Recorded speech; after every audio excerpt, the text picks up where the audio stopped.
Racing Through Time is the story of the drivers, the cars, the teams and the famous circuits that made motorsport history. The path to Formula One has never been simple or straightforward. Graham Hill was more aware of this than perhaps any other world champion. He succeeded against all the odds to reach the top.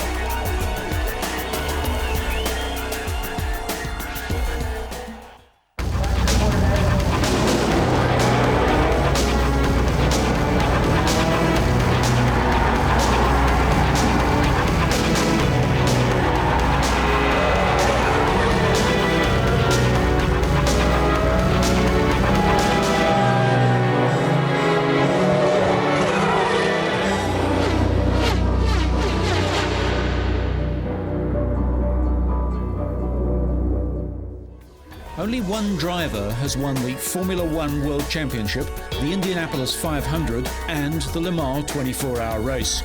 And that driver was Graham Hill. In this episode of Racing Through Time, Betty Hill tells the story of Graham's long career, his dogged determination, undoubted ability and the personality that made him a British national sporting hero. This year, Graham Hill won Le Mans. And by doing that, he did something that we believe justifies the presentation of our gold medal. He has been the world champion twice. He has won the richest motor race in the world, Indianapolis 500, and he's won Le Mans.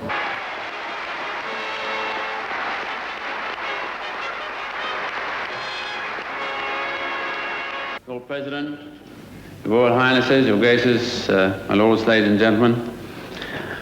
Well, I don't exactly feel like Mark Spitz, but I'm sure I'm equally proud and just as wet.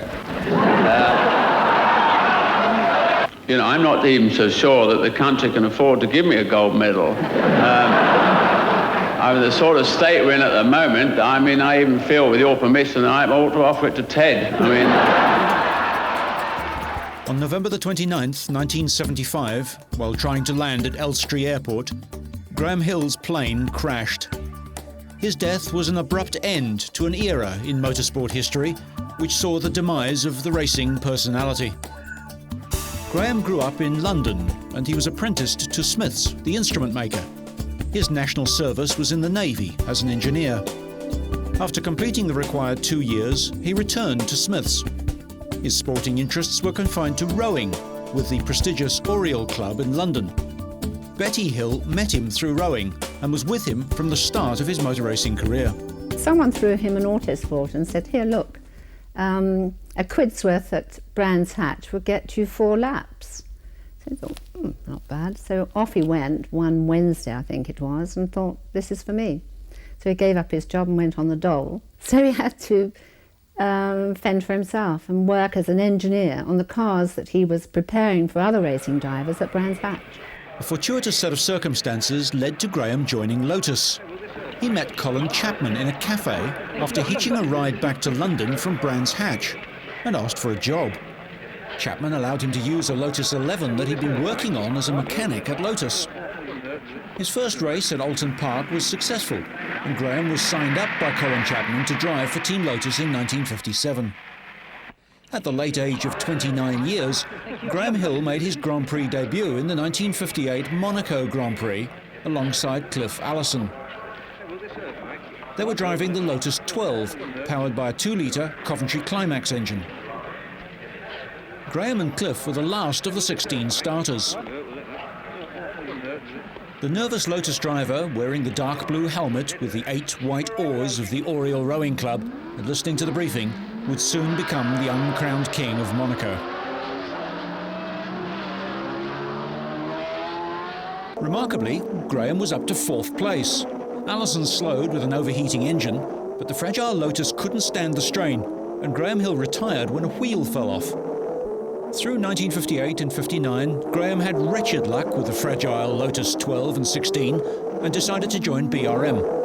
Former teammate Innes Ireland. The cars were desperately fragile, And Graham had just had enough of it, and he'd been offered a very good drive at BRM, and to my mind, quite rightly took it.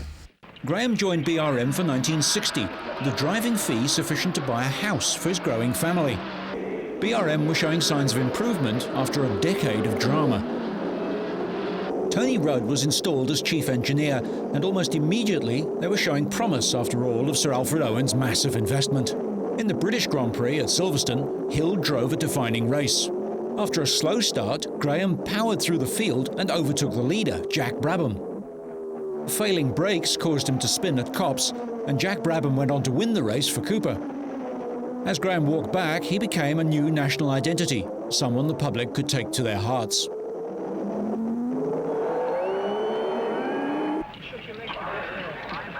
"1961 was not a success for any of the British teams due to a lack of competitive engines. 1962 saw better prospects with a new V8 BRM. This is the Easter meeting at Goodwood, in what was to be Stirling Moss's last race. The new P57 was to be the most competitive car that BRM ever produced, built and developed by Tony Rudd. Graham made a slow start, but soon took the lead from Bruce McLaren. Moss had problems, and while trying to catch up, crashed out of the race. Graham's next race was the Daily Express International Trophy at Silverstone, famous for the tremendous dice between Graham Hill and Jim Clark with a Lotus. On the last corner of the last lap, he passed Clark broadside to win a most exciting race. Then it was on to Zandvoort for the first round of the 1962 World Championship, the Dutch Grand Prix. Colin Chapman chose this race to introduce his new car, the Lotus 25, with its monocoque chassis. John Surtees was also fast in the new Lola. Clark's Lotus took the lead from the start, pursued by Hill's BRM.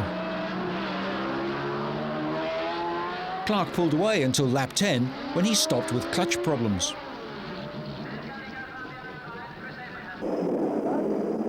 Graham Hill now took over the lead from Trevor Taylor in the Lotus 24, followed by Phil Hill's Ferrari.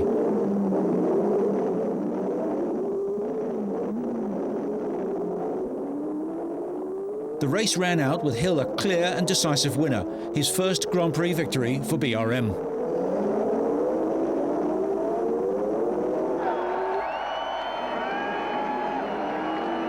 Graham was presented with the trophy to the delight of BRM founder Raymond Mays and designer Tony Rudd.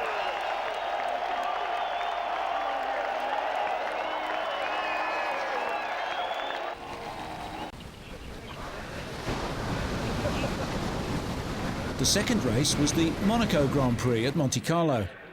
Graham again fancied his chances in this race, as did his new teammate for 1962, Richie Ginther, the American carrying out most of the test driving.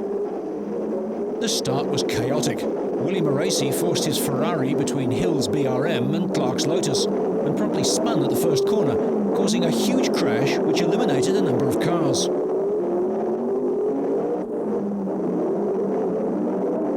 Hill was in the lead from McLaren's Cooper and began to pull away. As Graham continued in the lead, Clark started to catch up, only to retire with gearbox problems. By lap 90, Graham was in a commanding lead, but was losing his oil pressure, and the engine finally expired on lap 96, handing the race to Bruce McLaren, who won by 2 seconds from Phil Hill's Ferrari.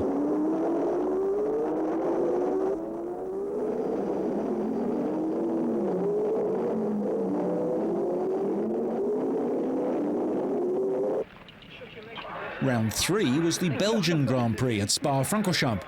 Graham was fastest in practice and led away from the start, followed by Trevor Taylor's Lotus and McLaren's Cooper.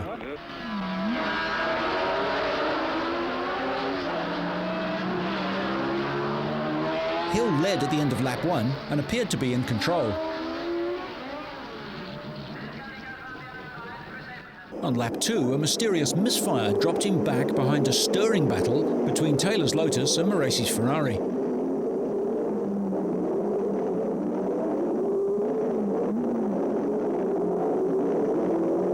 At half distance, Clark took the lead and began to pull away.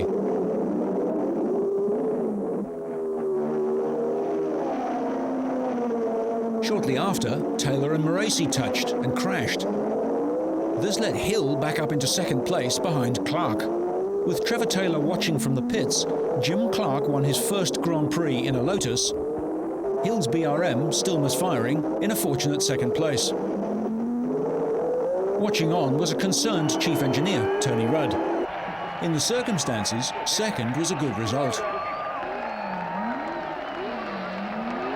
Graham dominated the French Grand Prix at Rouen, only to suffer fuel injection trouble during the last few laps. Dan Gurney came through to win for Porsche. In the British Grand Prix at Aintree, Jim Clark led from start to finish. The best Graham could manage was fourth with worn tyres. Next was the German Grand Prix. The day before, he had lost, he'd gone over Carol Godin de Beaufort's film camera, which had come off his Porsche car. And Graham had burrowed through the, over this, all this camera to 7th sump, and oil was everywhere, and he just burrowed like a rabbit into this drain that was alongside the side of the circuit, and wiped his new car out, you see. So he walked back, I see this figure now, walking back with all this film around his hand, very angry. And he just got back into Old Faithful, which was the car he won in, and there was no holding him. At the start of the German Grand Prix, held in typically rainy conditions, Jim Clark forgot to switch on his petrol pumps and stalled at the start. Dan Gurney led for Porsche until Graham's BRM took the lead. He was pursued by Gurney and then by John Surtees. Surtees couldn't catch Hill, who drove a memorable race to take a fine victory for BRM.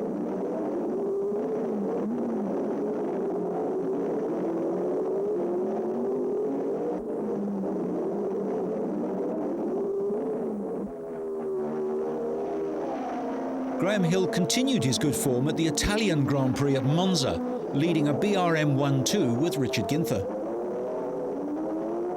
Clark won at Watkins Glen in the American Grand Prix with Hill's BRM second, so the championship was to be decided in the last round at East London in South Africa. It was stinking hot, and we had terrible problems. One of the problems we had was when the engines got hot, the oil pressure sagged dreadfully from 60 to 40 pounds. And of course Sir Alfred was there to see his cars win the World Championship, and the way it was looking, it was going to be not. And he came into our garage, which was downhill, and there was a concrete ramp, and our mechanics, because of the heat, had been drinking Coke not very often, and beer very often, and throwing the empty bottles in the corner. And in order to get to the car, Sir Alfred took a shortcut and trod on this pile of bottles laying on their side, and of course did the usual thing, and he was a big heavy man. He fell with a great big thud and picked up the empty bottle that he thought he'd fallen over to remonstrate with me, and he'd picked the only Coke bottle in the garage, so I knew we were going to win. Trevor Taylor's Lotus broke, and then Clark's car started to smoke and was forced to pit. The Scot discovered that a bolt had come undone and the oil had drained out. A bearded Stirling Moss watches proceedings. Much to BRM's relief, Graham Hill took the lead, which he maintained to the end of the race to win the South African Grand Prix. It was his fourth win of the season and secured the Drivers' World Championship. After years of trying, BRM won the manufacturer's title. The BRM owner, Sir Alfred Owen, looks proudly on. As the reigning world champion, Graham's horizons beyond racing expanded. He had a business called Speedwell Performance Conversions and became involved with charity work and public speaking. Regarding his driving style, Hill said, "The chief qualities of a racing driver are concentration, determination, and anticipation." That's required at Monaco, and Graham got the 1963 season off to a good start at what was to become his favourite race. Hill led from the start, pursued by Clark and John Surtees, now driving for Ferrari. Clark caught and passed Graham, leaving the Londoner to battle with Surtees.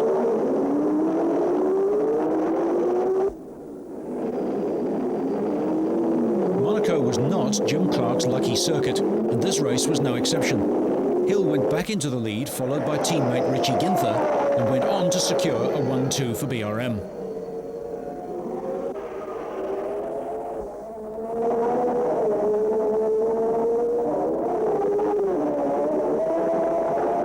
During the season, Clark won 7 of the 10 Grand Prix. Surtees won 1, the German, and Hill 2, Monaco and the American, finishing second in the championship to Clark.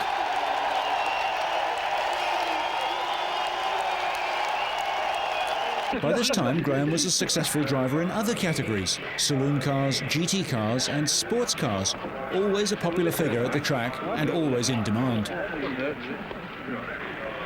In 1963, BRM and the Rover Group cooperated to produce the Rover BRM gas turbine, which was entered in a special class for the Le Mans 24-hour race. The team was managed by Wilkie Wilkinson under the direction of Peter Spear, research and development man for Rubery Owen. The Whispering Turbine was driven by Hill and Ginther and achieved everything it set out to do, touring around in what would have been 10th position had it been entered in the race properly. Graham was forced to play second fiddle to Jim Clark throughout most of the early and mid-60s, being commonly regarded as the best driver around after Jimmy. He never complained about this label, but carried on as determined as ever and quietly accumulated a notable number of victories in a wide variety of cars. What effect did this have on him? Pretty much the same, actually, because he was still being successful. Although he was, and also ran perhaps, he was always running second to this natural driver. And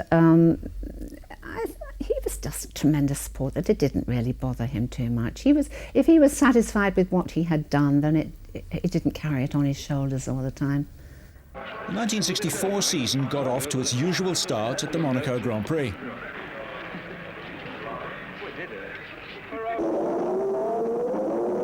Graham practiced well, took the lead from the flag, and fought off a strong challenge from Jim Clark's Lotus and John Surtees' Ferrari.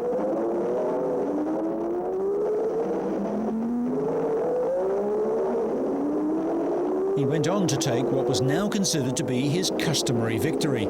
Hill was becoming known as Mr. Monaco.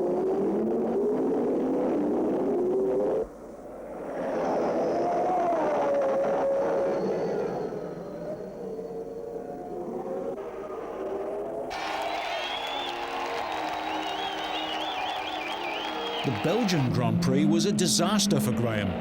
Dan Gurney had led most of the way from the start until he ran out of petrol. Bruce McLaren also ran out of petrol, and Graham couldn't stop Jim Clark winning the race. In the French Grand Prix, Gurney made up for his disappointment in Belgium. He won the race in the Brabham climax, with Graham a fine second after a great battle with Jack Brabham.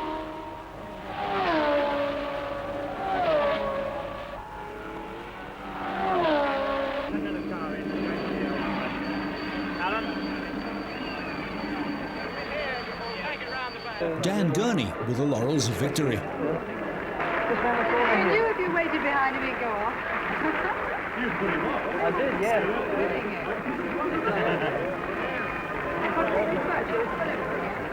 Oh, right. I'll be with you. BRM's founder, Raymond Mays, listens as designer Tony Rudd and driver Hill describe the race. Grand Prix drivers of the day: Phil Hill smokes while Graham sips, and Bruce McLaren makes a point. What was life like in the 1960s for a World Championship driver? I had to be back for a board meeting and 1 or 2 press interviews. Bruce has got to go back to sort out his cars. I normally reckon to spend Tuesdays in England during the season.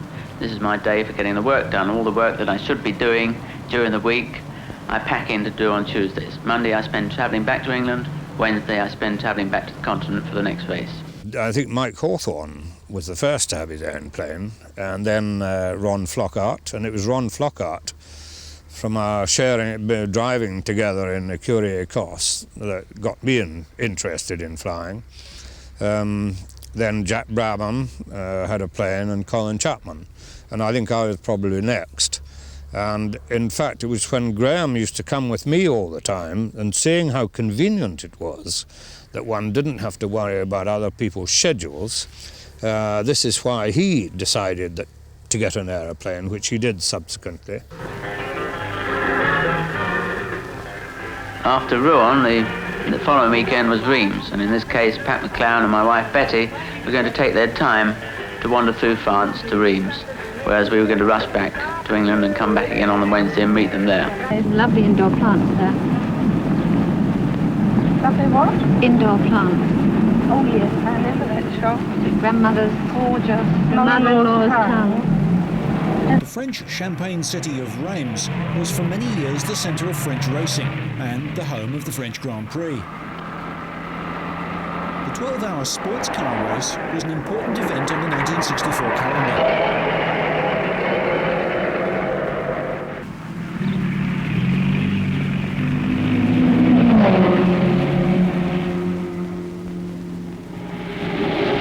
Now in the 12-hour race at Reims this year I shall be called upon to drive the latest Ferrari Grand Touring car. It's like comparing a racehorse with a cart horse. A Formula One car is rather like a rather high-bred racehorse. It's very quick, it's very nervous, whereas you can be a lot rougher with a GT car and get away with a lot more. It rolls slower, it breaks away slower, and of course, it does give you a lot more warning. Yeah, except it sounded metallic. Oh, all right. Sounded as though it hit something metal. And the pit crew is going to play a very large part in winning the race. If it's a closely fought race, then of course their part will become even more important. There's nothing worse for a driver to have been driving, say, solidly for 2 to 2.5 hours, doing his nut, as it were, and then to come in and find his precious seconds that he's worked away, whittled down, trying to knock the odd tenth off every lap, are just thrown away in the pits. And an efficient pit crew, of course, can really make time on other pit crews and, of course, aid the driver in his quest for winning the race. Our plan for this year, with Joe Bonnier as my team driver, is that I will start the race in the dark, which I think is going to be quite frightening. I don't think I've ever started a race in the dark before, especially not a Le Mans type start. This, I think, is going to be quite, I would imagine, quite a spectacular start, or the most spectacular start of any race.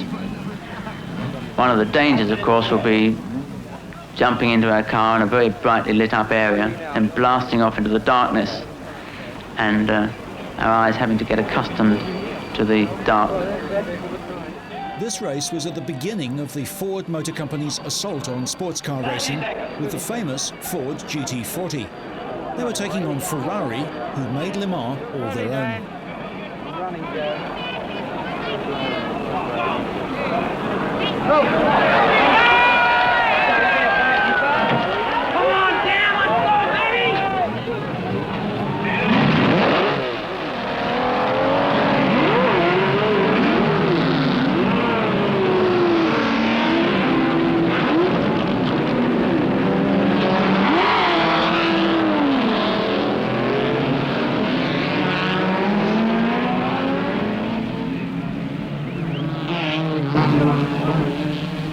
Our plan is that I will start the race and drive the first 2 stints.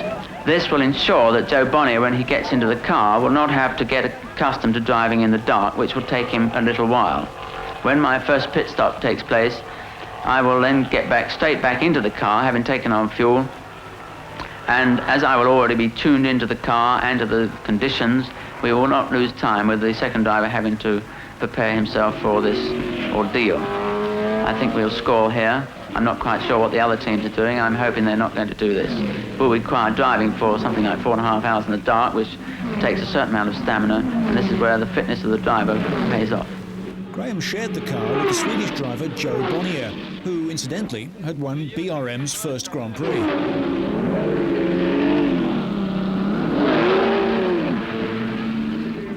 How you doing, Job? pit signals, try not to get behind that other one, will you? Because when we're together, you know, I can't see our signal at all. You're stuck behind another bloody going forward, and I can't see it. Hill was driving for England's Maranello concessionaires, what was effectively a Ferrari team, blessed by the factory, but run by Colonel Ronnie Hoare. By now, the Ford challenge had faded. Hill was a good sports car driver, but his setup tended towards a very firm suspension, and this could cause problems for his co-driver.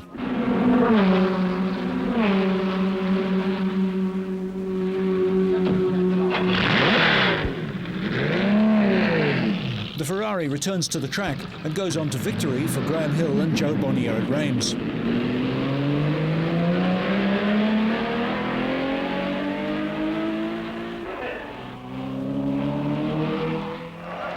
The checkered flag waved by legendary Toto Roche.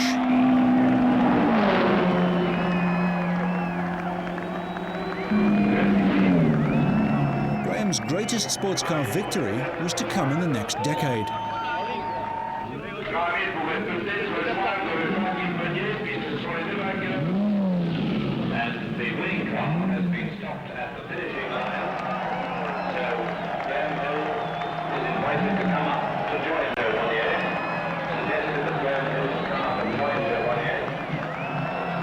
Nowadays, motor racing is much more of a science.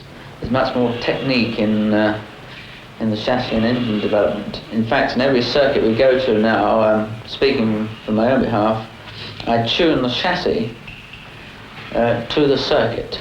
Not only do we tune the engines to the particular climatic conditions and altitudes, whereas, for instance, in Mexico City we run at 7,000 feet above sea level, and also in Johannesburg 6,000 feet above sea level.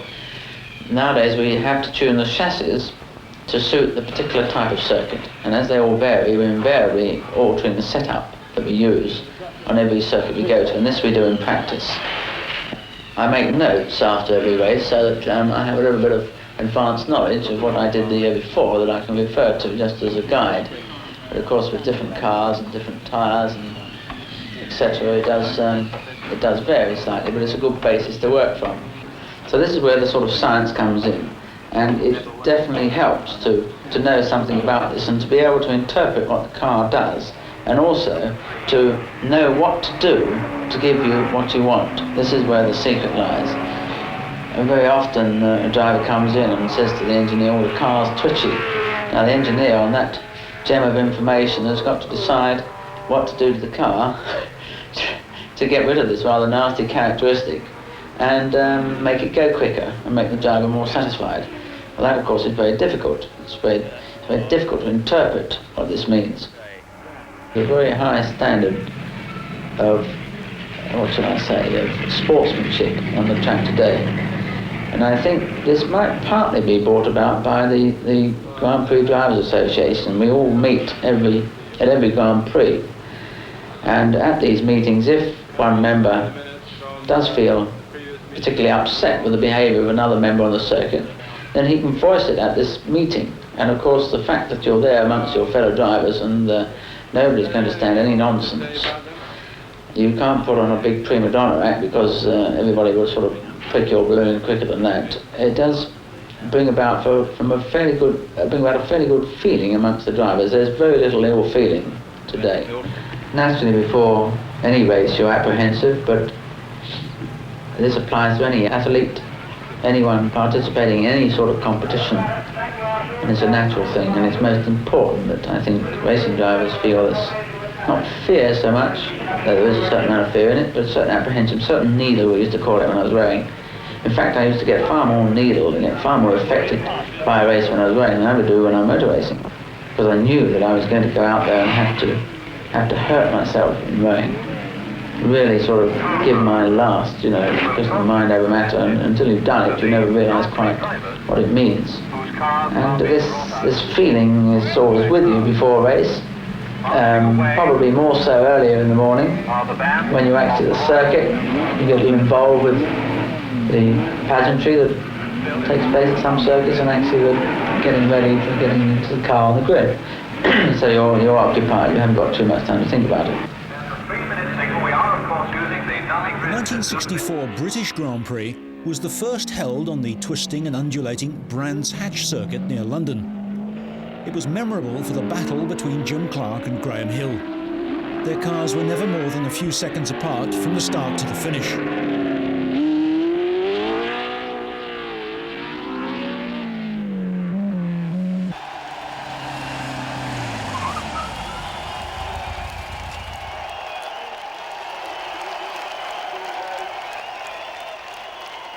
The 1964 24-hour race at Le Mans was another great race for Graham and teammate Joe Bonnier in Colonel Ronnie Hall's Ferrari. The race saw the debut at Le Mans of the Ford GT40 driven by Phil Hill and Richie Ginther. This was as fast as the Ferraris, but not as reliable.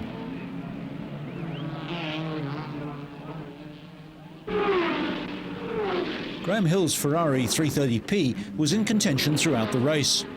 They were fourth behind the leading Ford after an hour, and third after 6 hours, after battling with the Bandini Surtees Ferrari. Shortly after 11 hours, Hill and Bonnier took second place, chasing Guichet and Vaccarella's 275p. And that's how the race ended, with second to Hill and Bonnier. Returning to Grand Prix racing, the 1964 World Championship was also very close. Graham won at Monaco, Clark at Zandvoort, Spa and Brands Hatch. Lorenzo Bandini won the Austrian Grand Prix at Zeltweg for Ferrari, and teammate Surtees won the German and Italian races. Then Graham won the American Grand Prix, which meant that the championship could be won by either Clark, Hill or Surtees in Mexico at the final race. Graham was the first to lose out when he was rammed by Bandini's Ferrari at the start. Clark led until his engine seized on the last lap. Dan Gurney won, with Surtees in second. And that was enough to secure the World Championship for Ferrari and Surtees. Graham lost the World Championship through no fault of his own and was runner-up again. But this is what used to happen to Graham, you see. I mean, he did have some pretty rotten luck. Let's face it. I mean, in Mexico, when he should have won the World Championship, he got punted off by Bandini. There is a story that Stirling Moss and Joe Bonnier wanted to punch Bandini in the nose for what he had done. And Graham said, no, you don't behave like that. He was cross. Of course he was cross. Cross and disappointed because it was totally unnecessary. But there you are. Jackie Stewart joined Graham Hill at BRM in 1965 when Richie Ginther left to join Honda. Graham scored 2 wins and finished runner-up to Jim Clark, but Jackie Stewart was a formidable teammate. Stewart had made a name for himself in Formula 3, saloon and GT cars, and was a naturally skilled driver. How did he get on with Graham and the team? Very well, very well. We had great times together. He, Jackie, Helen, and myself. In fact, they were 2 very humorous characters. And the strangest thing about the 2 of them is that Jackie's birthday is a day after mine, which is a Gemini, and Helen is an Aquarian and Graham is an Aquarian. So there we were, the opposites and yet matching. And I think we could just see what the others were doing, you know, we could almost read each other. And we had fantastic times together. Jackie was very, very competitive and very determined. Did Graham feel the pressure? No, I don't think so. Only at Monza, when things took a slight turn, which was slightly unfair to Graham, in my opinion. I think Jackie accepted that Grandpa, as he referred to Graham, was the number 1 driver.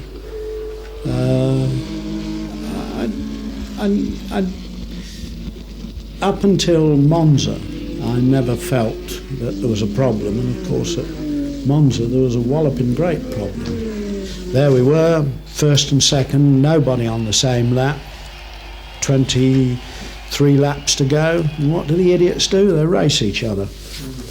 And we absolutely got it made, and I gave them the slow down signal, I tried everything, but no, they still did it.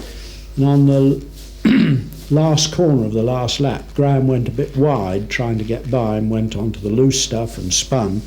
So we had Stewart coming out of the corner, first. In about 5 seconds, then Graham appeared. I nearly died. And after the race, of course, we should have been jubilant. Here we are, we'd beaten everybody. First and second again. And there was Graham not speaking to me because he reckoned he was the number one driver and I hadn't slowed Stewart down so he could pass him.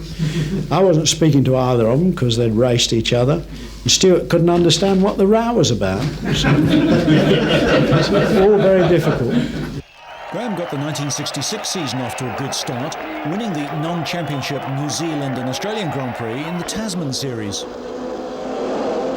In 1966, Graham took part in the fastest, richest and most dangerous race in the world, the Indianapolis 500. Following a restart after a massive shunt, Graham worked his way up to second place in the Lola Special. With the demise of Stewart and Clark, Hill took the lead and kept it to the flag. A major change of direction in Graham's career happened in 1967, when he left BRM and rejoined Lotus, who were anticipating the arrival of the Ford DFV engine. His own comment was that it was time to leave because he felt that they were going to paint him over with the cars, because, you know, it was a long time to be with them, to be with any one team. People didn't stay that long with a team, with one or two exceptions, I suppose. Jimmy was with Lotus for quite a long while, wasn't he? But there was a tremendous rapport there between him and Colin, and I don't think Jimmy could have gone, quite honestly. But Graham was a slightly more stronger character, and he wanted a successful team. He wanted to be with a successful team. I think at that particular time, Ford wanted to have two top-line drivers in Lotus, and it came to Graham to be the equal number one with Jimmy. Did she think that Colin Chapman had always wanted Graham to go back to Lotus? No, I think that rubbed Colin up the wrong way, and he really didn't like the idea of Graham leaving him in the early days, because they'd worked so well together. But you see, Colin was a very strong character, and I always used to say that I wish I liked Colin all the time or hated him all the time, because you could never really know. Wonderful company. Terrific guy, wonderful company, but let's face it, Jimmy was his favourite, and I could see this, and that used to hurt. And whether it niggled Graham or not, I don't know. But he had that relationship with Colin that he could overcome it. He never let it worry him. You know, he would do what he had to do, and he would do it his way, and with Colin's blessing. And I think he had a fair amount of Colin's blessing as well. Graham was heavily involved in the testing because Jim Clark was exiled in France for tax reasons. Graham was always a front runner in 1967, but had mechanical problems with the Lotus 49. In the US Grand Prix, he had to settle for second place behind teammate Clark after more technical difficulties. How did he get on with his teammate? Wonderfully, wonderfully well. Great fun. Terrific fun. You see, the trouble with dear old Jimmy was he could never make up his mind. So we used to have to make it up for him. And that used to present problems. And make up his mind about what? Anything. Anything. Shall I have a steak or shall I have fish? He couldn't make up his mind. Shall I marry the girl or shall I not? You know, that was Jimmy. 1968 started as 1967 had ended. Jim Clark jumped into the lead in the South African Grand Prix from Jackie Stewart's Matra Ford and commandingly pulled away.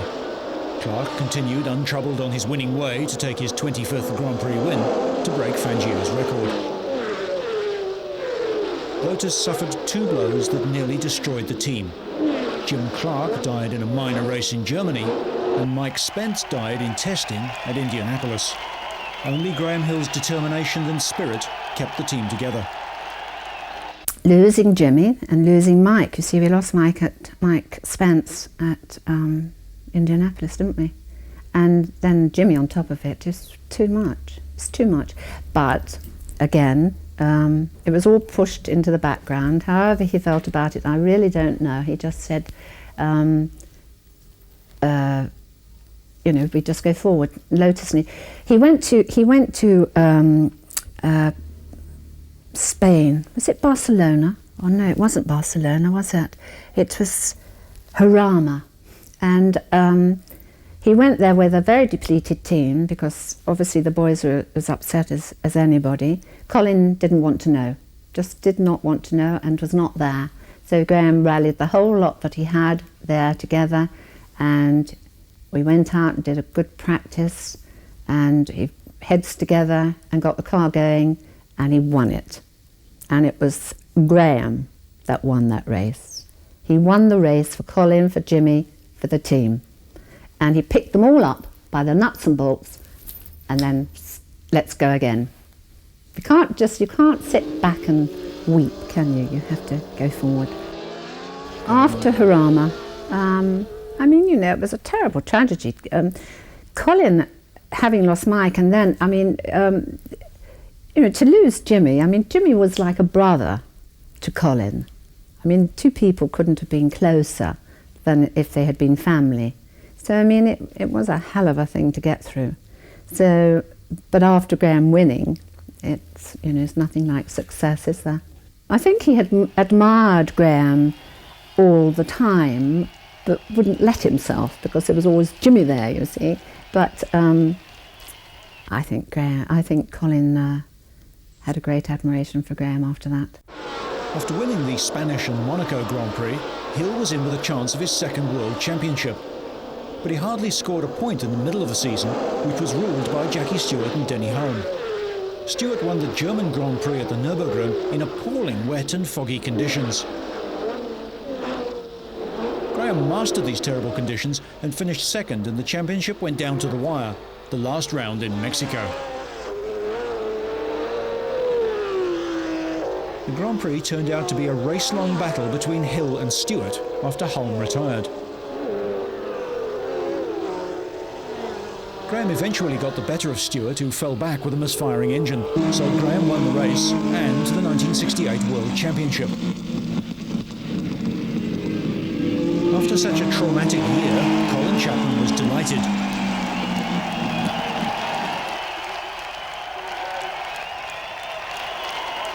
Did the tragedies outweigh the victories?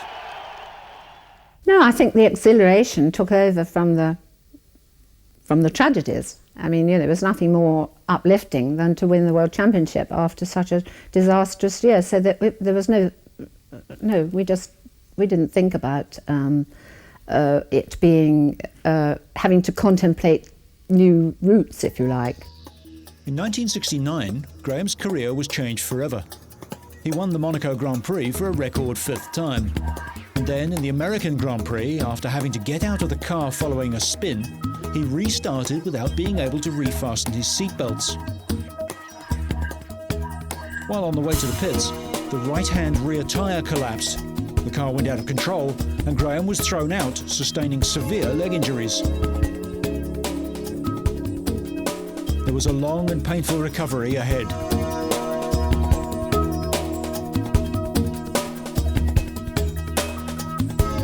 Well, you see, he'd broken both legs and he had to get back, didn't he? I mean, even to walking. So what better than to have an aim, and not only was it to walk again, but to get into a car.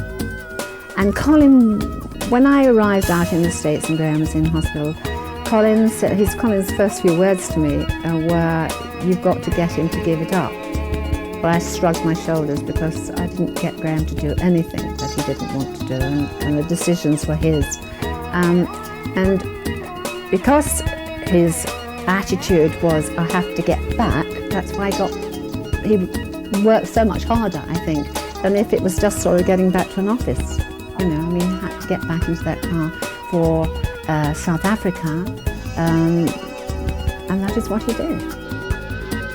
Yes, I think he felt slightly pushed aside, but he wasn't the type of person that dwelt on it, and so there had to be another way. So that was when Rob Walker came up with the offer to drive my car to Graham's. The team of Betty, Walker and Rob it's just wonderful company. They're just wonderful to be with, and Rob was so enthusiastic, and when Graham was 5th, in South Africa after breaking his legs and having to be hauled out of the car and, you know, literally carried out of the car. I think everyone admired him. That was to be the best result of 1970. Graham joined the Brabham team for 1971 and 72 in the twilight of his career. Brabham owner Ron Toranak remembers him. He struck me as being a very determined sort of person, and he had his own set ways of wanting to go about things, and quite a good person to get along with, but didn't have the natural talent of a Rindt, for instance. There were few wins. Did Graham think it was time to retire? No, I think, you see, he realised he was getting on, wasn't he? And I think the oldest one was Jack Brabham in motor racing, and I think he felt he'd worked for people long enough, and it was high time he started something on his own. I didn't want him to do it. I definitely did not want him to do it, take up his own team. Against Betty's wishes, Graham decided to set up his own team, using a shadow. Establishing the team, finding a workshop, the mechanics, arranging transportation, as well as finding a sponsor, all took time. After a considerable effort, the Embassy Tobacco Company agreed to sponsor him. Premises were then found in Woking, and work was started on the car. Running the team proved to be much more difficult than he'd imagined, and put a great deal of pressure on him. The fact that the car was new was the main problem, and he switched from Shadow to Lola, retaining the Embassy sponsorship. He drove 15 Grand Prix and finished in 11, but collected only one World Championship point.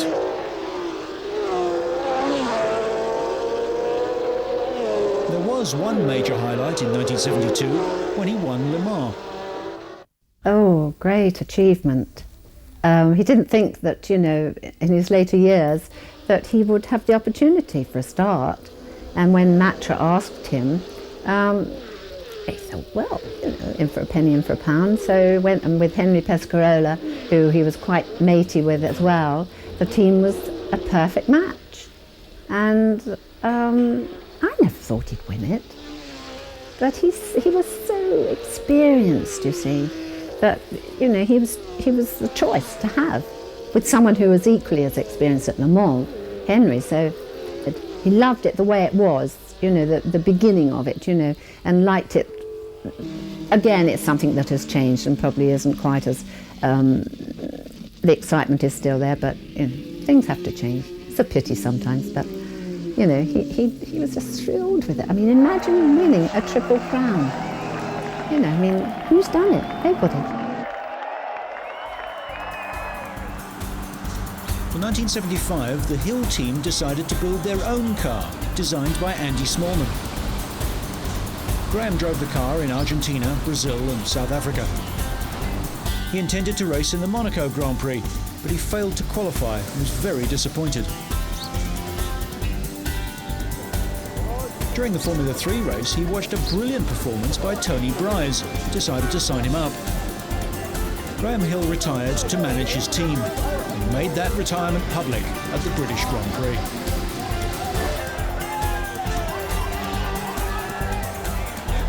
Betty Hill said it was sad that his career, which had stretched over a record 179 races over 16 years, 14 wins and 2 World Championships, had come to an end. Betty thinks he would have continued with other racing, but he realised that Formula One was for a younger man. Hill was 46 years old when he retired.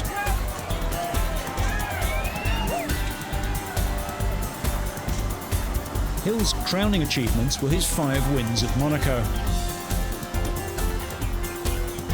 The irascible Innes Ireland sums up Graham's strengths and weaknesses. He had a remarkable ability to concentrate on the important aspects. And I think his record, particularly at Monte Carlo, where, if I remember rightly, he won 5 times, I think that is a question in point. And because concentration is all important at Monte Carlo. And to win there 5 times is really pretty extraordinary. I think Graham finally was affected by that terrible accident he had at Watkins Glen. I think that had an effect on him. And I think, really, Graham should have given up driving then. I think, OK, a chink in Graham's armour was he went on too bloody long. Graham and Betty Hill's son Damon was also a late starter in motor racing. After a long apprenticeship, he too reached the pinnacle of the sport, winning the 1996 Formula One World Championship with Williams. Graham and Damon Hill are the only father and son to win the World Championship, a family racing career over 45 years.